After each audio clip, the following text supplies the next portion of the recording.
Hey guys, 1952 USA 5-center coin. In 1952, the United States Mint in Denver was working fast. So fast, in fact, that they made a mistake that created one of the most sought-after varieties in the entire Jefferson Nickel series. Most people see a 1952 nickel and think, hey, it's 70 years old, maybe it's worth $1. But for professional coin hunters, we aren't looking at the date, we're looking for a ghost. A ghost of a San Francisco S hiding underneath a Denver D. Today, we are diving into the 1952 Jefferson Nickel. We'll cover why the D over S exists, how to spot it, and why a specific full steps version of this coin recently sold for over $15,000. 1952 was a transitional year for America. We were in the heat of the Cold War, Eisenhower was elected president, and the U.S. Mint was back to its standard peacetime composition for the nickel. From 1942 to 1945, nickels were made of 35% silver to save copper for the war effort. But by 1952, we were back to the classic recipe, 75% copper and 25% nickel. The stats: Felix Schlag, whose initials FS wouldn't actually appear on the coin until 1966.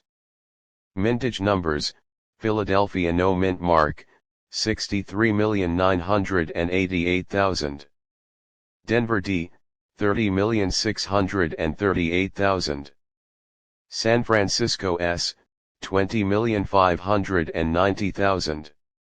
While these numbers aren't low mintage by modern standards, finding these coins in high grades today is surprisingly difficult because they were workhorse coins. They stayed in circulation for decades. Let's get to the good stuff. The 1952 DS over mint mark. How did this happen back then? Mint marks were hand-punched into the dies. During production, a die originally intended for the San Francisco Mint S was shipped to Denver.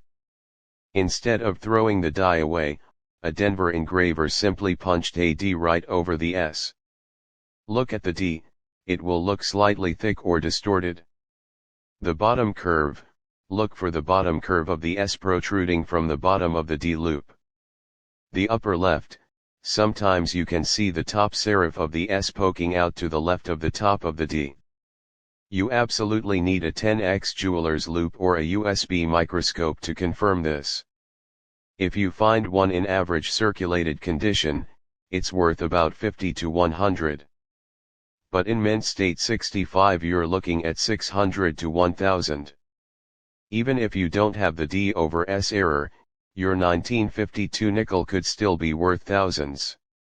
How on the reverse of the coin is Thomas Jefferson's home, Monticello.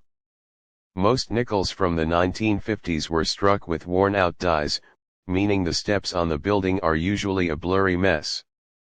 Collectors want coins that were struck so perfectly that you can see 5 or 6 distinct, uninterrupted lines on the staircase. The 1952 Philadelphia no mint mark with full steps is a monster.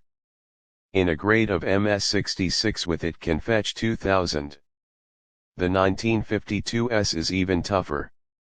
Because the San Francisco Mint had notorious quality control issues in the 50s, a full steps 1952 S is incredibly rare. One recently sold at auction for over $15,000 in a high grade.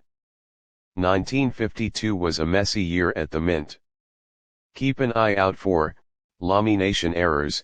Since the metal alloy wasn't always perfectly mixed, the skin of the coin might look like it's peeling off. Look for cuts or raised lines of metal, especially through the words Liberty or the date. Repunched mint marks RPM: look for a D that looks like it was stamped twice, one slightly offset from the other. These are less valuable than the DS, but still worth a 10-20 premium to the right buyer. The 1952 Jefferson Nickel is the perfect example of why you should never spend your change without looking at it first. Whether it's a hidden S under a D or just a crisp, clean set of steps on Monticello, there is real money hiding in these 5-cent pieces. So, check those old jars. If you find a 1952 nickel with a mint mark, grab a magnifying glass and start hunting.